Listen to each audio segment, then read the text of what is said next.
19 વર્ષની મહિલાની છેડતી કરી અસભ્ય વર્તન કરનાર આધેડને કોર્ટે ફટકારી સજા। 19 વર્ષની મહિલાની છેડતી કરી અસભ્ય વાણી વર્તન કરનાર આધેડને કોર્ટે ફટકારી સજા। પાનવડ ગામના મુકેશ કંચન પ્રજાપતિને છોટાઉદેપુરની ડિસ્ટ્રિક્ટ એન્ડ સેશન્સ કોર્ટે ફટકારી 3 વર્ષની સખત કેદની સજા અને 15,000નો દંડ। ગત તારીખ 17/5/2021ની બનેલ ઘટના અંગે પાનવડ પોલીસ મથકમાં ભોગ બનનારી છેડતી અને એટ્રોસિટી એક્ટ હેઠળ નોંધાવી હતી ફરિયાદ।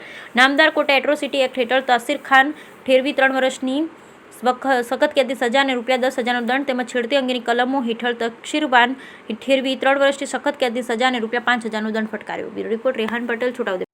તારીખ 17/5/21ના રોજ પાનવડ મુકામની ઘટના છે। પાનવડ મુકામે બે બહેનો હતી જે આ કામની ફરિયાદી અને પોતે ભોગ બનનાર છે। તેની બેનપણી સાથે બજારમાં સામાન લેવા આવી તે સવારે 10 વાગે।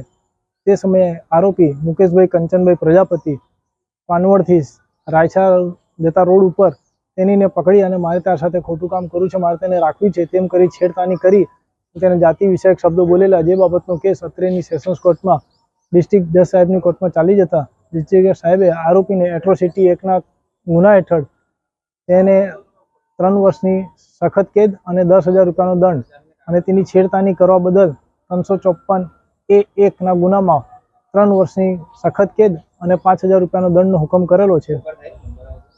સરકારી વકીલ રાજેન્દ્રસિંહ પરમાર।